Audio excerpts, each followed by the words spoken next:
Bienvenue sur Reset ton assiette, le podcast qui tous les jeudis déconstruit avec vous la diet culture et toutes les injonctions liées à notre apparence et à notre assiette. Je m'appelle Juliette, je suis thérapeute officiellement certifiée en alimentation intuitive et fondatrice de The Last Quiche, pour enfin ne plus être prise pour une quiche par la culture des régimes et redevenir la mangeuse intuitive, badass et apaisée qui sommeille en toi. Donc prends-toi ton petit thé, ton latte et let's go pour l'épisode du jour. Bonjour à toutes et bienvenue dans ce nouvel épisode de Reset ton assiette.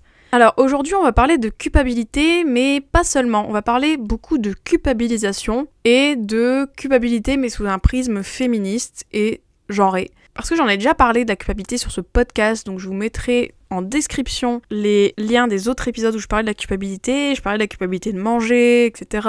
De comment faire quand on a de la culpabilité, tout ça, donc voilà, n'hésitez pas à aller écouter ces épisodes. Mais aujourd'hui, je vais pas parler forcément que de culpabilité, je vais revenir surtout sur le mot culpabilisation, et notamment parler du dernier livre de Mona Chollet. Donc Mona Chollet, je vous en ai déjà parlé sur le podcast, c'est une autrice, essayiste féministe, qui a déjà fait un super bouquin qui s'appelle Beauté Fatale. Elle en a fait d'autres qui sont très bien aussi. Mais Beauté Fatale, elle parle de la culture des régimes, etc. Et moi je me souviens, donc à l'époque, quand je l'avais lu, il m'avait fait aussi une petite claque dans la tête. Du coup, là je voulais parler de son dernier bouquin qui s'appelle Résister à la culpabilisation. Et je trouvais ça intéressant la distinction qu'elle fait entre la culpabilité et la culpabilisation. Et elle parle beaucoup de la culpabilisation comme un outil de contrôle. Et je vous renvoie à mon précédent épisode sur la honte, parce qu'au final, la honte, j'en parlais aussi comme un outil de contrôle. Mais la culpabilité, c'est un peu main dans la main avec la honte. Et donc, je voulais un peu revenir sur ça dans cet épisode de la culpabilité chez les femmes, pourquoi c'est aussi présent et pourquoi c'est aussi lié à notre genre, quoi. Et oui, ici, on va plus loin que les simples épisodes où on va parler d'alimentation tout le temps. Ici, on creuse les sujets. Et du coup, c'est ce que j'aimerais faire dans cet épisode, de creuser ce sujet de la culpabilité et de l'élargir un petit peu. Parce qu'on a tendance à dire, en fait, la culpabilité, quand tu manges, parce que tu transgresses une règle, donc ok, c'est parce qu'il y a des règles, ok, c'est la culture des régimes, d'accord.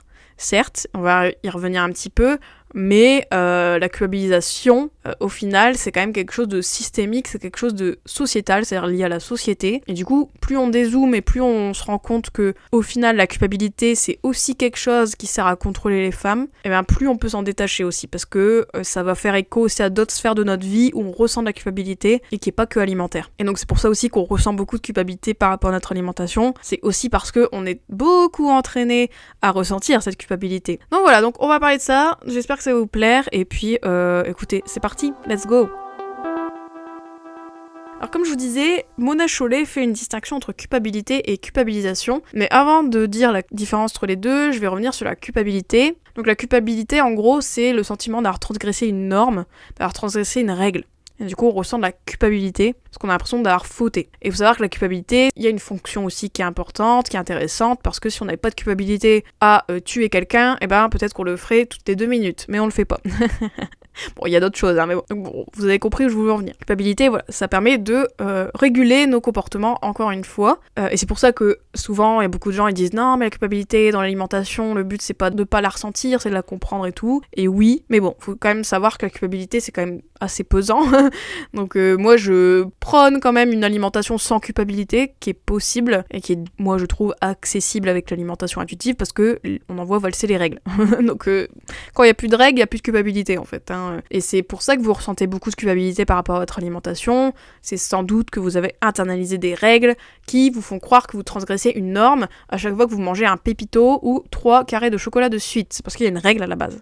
Et ça, c'est quelque chose de très important à comprendre, donc je vous invite à aller écouter les épisodes où j'en parle plus de cet aspect-là. Mais je voulais revenir sur la culpabilisation, et donc le fait que, pourquoi en tant que femme on ressent plus de culpabilité qu'un homme par exemple, ou quelqu'un qui a été socialisé comme homme. Et c'est parce qu'en fait, la culpabilisation, en gros, elle est très liée au rôle des femmes en général, c'est-à-dire que nous, dans la société, en gros, les femmes, comment on est positionné, je dirais, dans une société occidentale, c'est que on a tout un rôle de gardienne. Et ça, c'est ce que Mona Chollet explique dans son livre. Elle explique qu'en fait, on est toutes gardiennes du temple, quoi.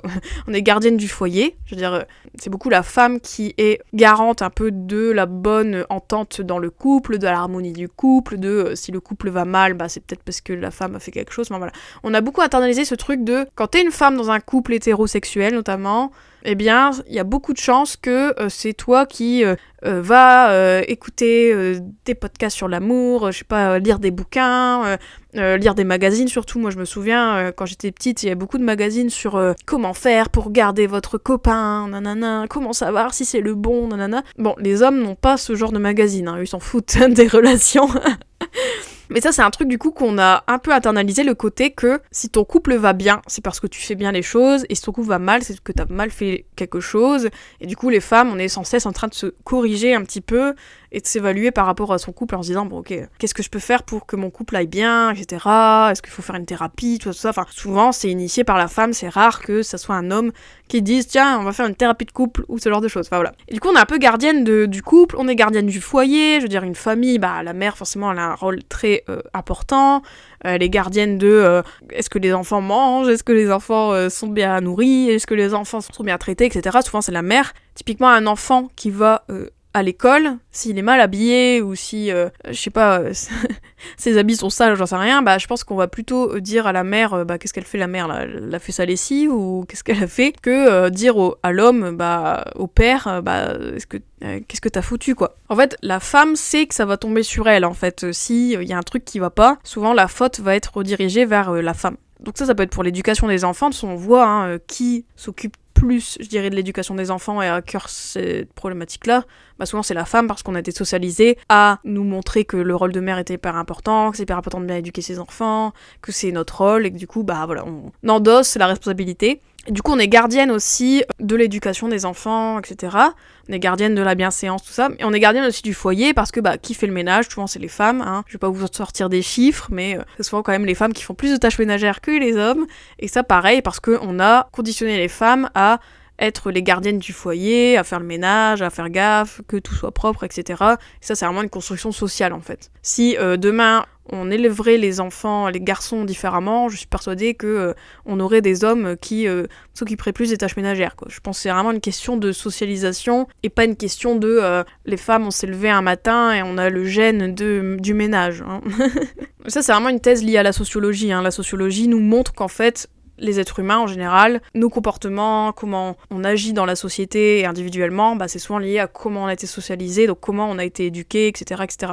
Et ça, c'est pareil pour la culture des régimes, quoi. On a tous été baignés dans la culture des régimes, on a été socialisés avec la culture des régimes et la grossophobie.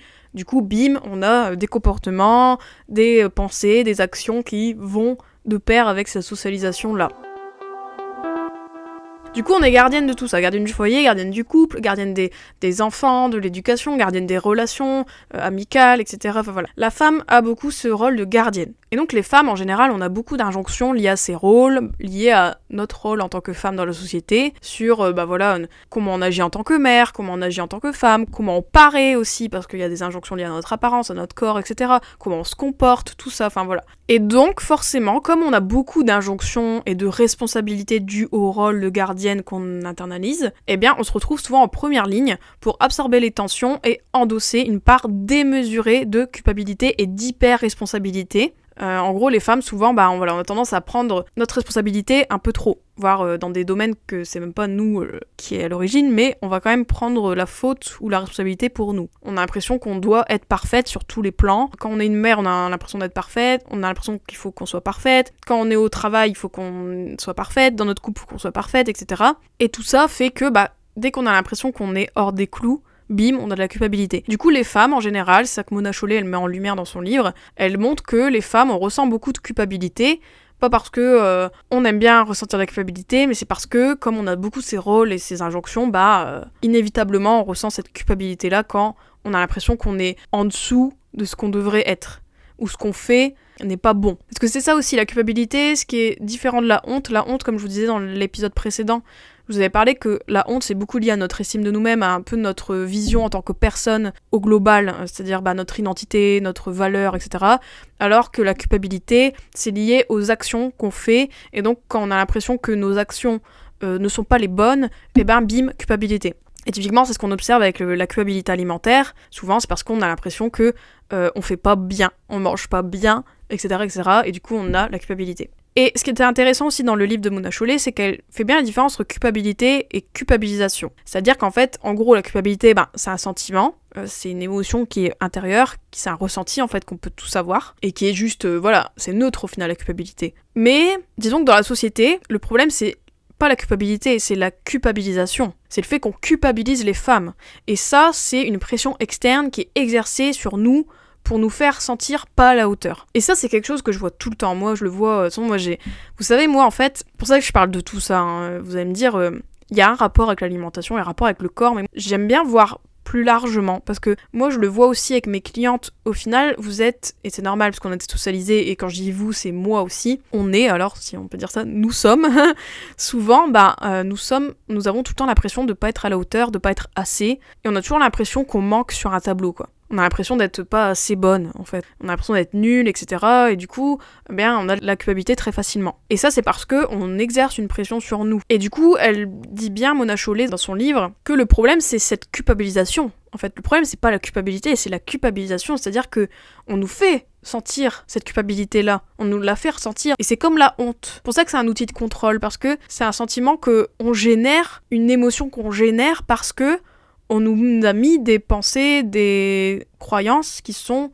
une pression, qui sont trop élitistes en fait, qui sont trop enfermantes, qui sont trop étouffantes en fait. Et c'est pour ça qu'on se culpabilise. Parce qu'on a l'impression qu'on faillit à chaque fois à ce qu'on doit être quoi. On se sent tout le temps en dessous. C'est ça, c'est pour ça que je vous disais que je le vois avec mes clientes, parce que c'est pour ça que c'est important le féminisme en fait, dans l'alimentation, dans le rapport au corps. Parce que quand vous comprenez que la culpabilisation, c'est un truc genré, que c'est parce que les femmes, on nous a mis beaucoup de rôles, d'injonctions, tout ça, qui font que on se sent coupable minute par minute dans notre vie, eh bien ça enlève un poids, parce qu'on se dit, ok, en fait cette culpabilité-là que je ressens, elle est symptomatique de ma socialisation, mais c'est pas moi le problème, c'est pas moi qui génère trop de culpabilité, c'est parce que on nous l'a fait porter cette culpabilité, on nous l'a créée. Si demain on changeait la façon dont les femmes sont socialisées, qu'on arrêtait de leur donner ces rôles de gardienne tout le temps partout, de leur dire d'être parfaite tout le temps, qu'on leur disait non mais meuf, juste vis ta vie, fais au mieux et on s'en fout, eh ben je pense vraiment que les femmes seraient bien plus relax. Je veux dire, si demain moi je vous dis t'as pas besoin d'être parfaite, t'as pas besoin d'être la mère parfaite, on s'en tape, y a pas de médaille, y a pas de trophée, pareil pour ton corps, t'as pas besoin d'avoir le corps parfait,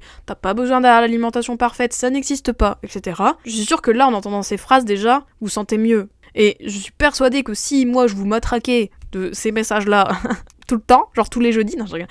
Non mais genre si c'était ça votre nouvelle socialisation, mais vous serez bien plus chill avec vous-même, avec vos enfants, avec votre rôle de conjointe, tout ça, tout serait redistribué différemment en fait. Il y aurait plus ce côté tu faillis ou non, t'échoues ou non, tu réussis ou non. Bah non en fait, il y a pas de tout ça, il y a pas de réussite, il y a pas de victoire, il y a pas de performance. Et c'était intéressant aussi, c'est que Mona Chollet dit bien que la performance, c'est contre le vivant au final, parce que quand on est un être vivant, il n'y a pas de performance. Vous voyez, la nature n'est pas performante, on s'en fout en fait. Il n'y a pas des métriques, il n'y a pas des statistiques à honorer. On est du vivant, on a un corps qui bouge, qui évolue. Pareil, notre alimentation, elle bouge, elle évolue. Quand on est mère, nos enfants, ils bougent, ils évoluent. Nous-mêmes, on bouge, on évolue. Je veux dire, vous voyez ce que je veux dire, c'est... En fait, on nous impose des dictates qui sont bien trop énormes et bien trop pesants. Et c'est ça le problème. C'est pas la culpabilité en soi, c'est la culpabilisation. Et c'est un outil de contrôle social. En fait, le problème, c'est qu'on nous met de la performance tout le temps. Quand t'es une mère, faut que tu sois performante. Quand t'es une épouse, faut que tu sois performante. Quand t'es une femme active qui a un boulot, il faut que tu sois performante. Tout ça, tout le temps. Et la performance, la productivité, alors oui, c'est bien beau, tous les discours qu'on vous vend dans la société capitaliste de c'est trop bien, soyons productifs, nanana, etc. Oui, ok, mais en fait, non. Enfin, si on pouvait juste arrêter de nous mettre une productivité énorme sur les épaules, bah, on s'en porterait mieux, en fait. Et Mona Chollet, dans son livre, parle aussi de la culpabilité qu'on peut avoir. Typiquement, elle parle d'elle-même, elle dit que elle avait beaucoup de culpabilité au début quand elle était auteure, enfin, quand elle s'est mise à son compte, parce qu'elle s'est dit, waouh, donc là, je suis à mon compte, à 15h, je peux aller faire une marche, je peux faire une sieste, j'ai pas les mêmes horaires que les gens, et je gagne ma vie en faisant ça. Enfin, elle expliquait qu'elle se sentait coupable, en fait, de pas bosser. Et c'est ça aussi qui lui a donné envie de faire son livre, parce qu'elle s'est dit, mais c'est incroyable, toute la culpabilité qu'on a quand on est une femme, et plus largement quand on est un humain dans une société capitaliste, parce que comme on nous pousse toujours à être productif, la culture du burn-out et tout, ça fait qu'en fait... on se sent tout le temps coupable, on se sent tout le temps nul, on se sent tout le temps pas à la hauteur, alors qu'en fait c'est parce que on nous met des idéaux trop pressurisants en fait, c'est juste ça. Donc pour revenir à la culpabilité, en fait si demain t'arrêtes de croire qu'il y a une version de toi qui existe et qui est plus performante dans tout, bah tu t'en sentirais bien mieux en fait, tu t'en porterais bien mieux. En fait c'est ce que je vous disais avec l'alimentation, quand on arrête de croire qu'il y a une alimentation parfaite, qu'il y a une norme dans l'alimentation, qu'il y a des règles, bah on n'a plus de culpabilité. Et en fait, c'est ça qu'il faut envoyer valser, c'est les règles, c'est la pression qu'on se met. C'est pas nous le problème, en fait, c'est la pression. Du coup, je trouvais ça hyper intéressant, la distinction entre culpabilité et culpabilisation, parce que des fois, on se trompe d'ennemi. Le problème, c'est pas nous, la culpabilité, c'est la société qui culpabilise les femmes beaucoup. Et du coup, je trouve qu'on reprend un peu de pouvoir, parce qu'on se dit, ah ok, en fait, la culpabilité que je ressens, comme je vous disais, elle est symptomatique de la société, mais du coup, elle ne m'appartient pas. Elle ne m'appartient pas, ce n'est pas à moi, en fait, la culpabilité que je ressens à l'instant T. Quand je mange du chocolat, elle n'est pas à moi. Elle est à la culture des régimes, donc je la lui laisse. Pareil, si vous avez des parents qui vous ont mis beaucoup de pression dans votre alimentation, etc., votre poids, si vous ressentez de la culpabilité de manger de telle ou telle manière parce que vos parents auraient décidé autre chose, dites-vous que vous n'êtes pas obligé d'être comme vos parents, en fait. Vous n'êtes pas obligé d'être loyal à vos parents par rapport à ça. Il y a beaucoup de choses qui sont pas à nous, donc c'est très important de faire le tri, de dire, en fait, c'est quoi qui est à moi ? Est-ce que ça, c'est vraiment moi qui le pense, ou est-ce que c'est ce qu'on m'a dit de penser ? Et aussi, autre chose qui est intéressante dans le livre de Mona Chollet, c'est qu'elle explique qu'en fait, la culpabilisation, ça alimente notre tyran intérieur. Et du coup, elle parle de tyran intérieur, elle parle de ce côté, la petite voix critique, là, qui dit « Ah, gna, tu devrais faire ça, gna, t'es nul, nanana ». Tout ça, c'est alimenté par la culpabilisation, parce que si on a cette voix qui nous dit tout le temps « Tu devrais faire ci, ce que t'as fait, c'était nul », c'est parce qu'on a été culpabilisé en permanence, et du coup, on a un tyran intérieur qui est un peu la société en miniature, et qui est là en train de nous dire tu devrais travailler plus, tu devrais faire ci, tu devrais manger mieux, tu devrais manger nanan. Tout ça, c'est la société qui nous a mis ce tyran intérieur-là. Et du coup, ce tyran se nourrit de cette culpabilisation-là en renforçant nos doutes et nos complexes. Et du coup, c'est très intéressant de briser ce cercle vicieux de la culpabilisation qui crée ce tyran intérieur et qui le justifie. Et sinon, du coup, comment on fait pour se détacher de cette culpabilité, vous allez me dire ? Moi, je pense que ça peut être très intéressant, comme je vous disais, de voir ce qu'il y a à vous. En fait, de prendre conscience, ok, dans quel domaine je me sens coupable et pourquoi. En fait, c'est quoi l'idéal auquel je tends et qui fait que je ressens de la culpabilité à l'instant T, quoi. Et ça, c'est hyper important déjà de reconnaître quand on se sent coupable, d'où ça vient, d'observer aussi les pensées qui arrivent, c'est-à-dire de la petite voix critique, là, le tyran intérieur, de se dire qu'est-ce qu'elle me dit, cette petite voix ? Comment elle me rabaisse ? Qu'est-ce qu'elle me dit ? Ah tiens, est-ce qu'elle ressemble à quelqu'un de ma famille ? Voilà. D'observer ces discours pour mieux comprendre son origine. Et après, bien sûr, je dirais tout le temps cet effort de recadrer les pensées, de déconstruire les croyances que vous avez. Et ça se fait en thérapie, beaucoup. Mais du coup, c'est ce travail actif de moins donner de crédit aux pensées qui sont héritées de la société patriarcale, capitaliste, etc., qui est de être parfaite, tout ça, hop, ça vire. Et d'avoir des pensées qui vont plus vers le sens où on veut aller, c'est-à-dire des pensées qui sont en adéquation avec qui on veut être, c'est-à-dire une femme badass qui en a marre de se laisser dicter sa valeur et ce qu'elle doit faire par la société. Voilà. Et moi je trouve qu'en questionnant les attentes qu'on a envers nous-mêmes, les rôles qu'on nous impose, de faire le tri un peu tout ça, notre rapport aux autres, etc., on peut enfin reprendre le pouvoir sur ces injonctions. Voilà, écoutez, j'espère que cet épisode vous a plu, ce petit topo là sur la culpabilisation. Du coup, j'espère que vous voyez un peu la différence entre les deux, entre la culpabilité et la culpabilisation, mais du coup, d'élargir un peu la réflexion que j'ai déjà eue sur la culpabilité alimentaire, comprendre qu'elle vient de plus haut, c'est-à-dire la société patriarcale, et que du coup, plus on s'en détache, plus on la recadre, cette culpabilité, on va dire, et moins on est contrôlé par les injonctions et les rôles qu'on nous impose. N'hésite pas à me dire si l'épisode t'a plu, moi j'adore avoir vos retours. Et puis bien sûr, si tu veux manger sans culpabilité, eh bien n'hésite pas à toquer à ma porte, c'est sûr que l'alimentation intuitive pour moi est vraiment la thérapie qui permet d'arriver à ça. Parce qu'on fait le ménage avec toutes les règles que tu as de partout. Et moi, en plus de ça, j'ai cette approche féministe aussi de l'alimentation intuitive qui me permet aussi de interroger aussi les rôles peut-être que tu as internalisés et les attentes que tu as envers toi-même. Et du coup, ça fait du bien aussi parce que voilà, c'est pas que alimentation. On se dit à la semaine prochaine pour un nouvel épisode. Gros bisous. Ciao. Et voilà, c'est la fin de cet épisode. N'oublie pas, si tu as besoin de moi pour t'aider à redevenir mangeuse intuitive, tu peux retrouver tous mes accompagnements sur mon site thelaskish.fr, mais aussi plein de ressources gratuites. Entre 2 épisodes, tu peux me retrouver sur mon compte Instagram, @thelaskish, sur ma chaîne YouTube et même sur LinkedIn. Si le podcast te plaît, mets-moi 5 étoiles sur ta plateforme d'écoute et laisse un petit commentaire. Et bien sûr, parle-en autour de toi pour aider d'autres femmes à faire leur propre reset. À bientôt!